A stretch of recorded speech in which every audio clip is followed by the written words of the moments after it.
સમી મહામાસે ભીમનાથ મહાદેવ મંદિરે ભક્તોનું ઘોડાપુર. સમીના ગાજનીનપુરા ભીમનાથ મહાદેવ મંદિરે અમાસે ભક્તોનો ભારે ધસારો.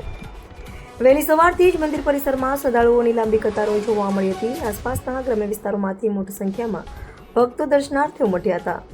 હર હર મહાદેવ અને જય ભીમના નાદથી મંદિર પરિસર ગુંજી ઉઠ્યું હતું. ભક્તોએ ભગવાન ભીમનાથ મહાદેવને જળાભિષેક અને દૂધાભિષેક કર્યા. અમાસના પાવન દિવસે શિવદર્શન માટે ભક્તોમાં વિશેષ શ્રદ્ધા અને ઉત્સાહ જોવા મળ્યો. મંદિર ટ્રસ્ટ અને ગ્રામજનો દ્વારા ભક્તો માટે ભોજન પ્રસાદની વિશેષ વ્યવસ્થા કરાઈ. મોટી સંખ્યામાં શ્રદ્ધાળુઓએ પંક્તિબદ્ધ રીતે મહાપ્રસાદનો લાભ લીધો. અમાસ નિમિત્તે સમગ્ર ગાજદીનપુરા પંથક ભક્તિમય વાતાવરણમાં રંગાયું. ભીમનાથ મહાદેવના દર્શન માટે દિવસભર ભક્તોની ભારે અવરજવર યથાવત રહી. અહેવાલ રમેશ ઠાકોર. વતની મારું નામ વલ્લભભાઈ. અમો ઘણા વર્ષોથી આ પવિત્ર ભીમનાથ દાદાની જગ્યામાં દર અમાવાસે અનવેરો રાખીએ છીએ. દર અમાવાસે લગભગ 3,000થી 3500 માણસ પ્રસાદ લે છે. શ્રાવણ મહિનાની મોટી અમાવાસ તે દિવસે લગભગ 10,000 માણસો ભેગા થાય છે.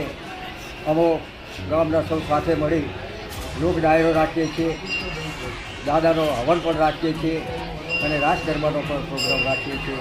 સૌ સાથે હળી મળી બહુ ભાવપૂર્વક બહુ આનંદથી અમે આ ઉત્સવ ઉજવીએ છીએ. દાદો પરચાધારી છે. દાદાને ઘણાની બાધાઓ રાખીએ ફરી છે અને હજી ઘણા માણસો પણ રાખે છે અને બહુ ભાવથી અને પ્રેમથી દાદાના દર્શન કરે છે. અને મારા ગામના યુવાન મિત્રો ખૂબ આ કાર્યમાં સેવા આપે છે.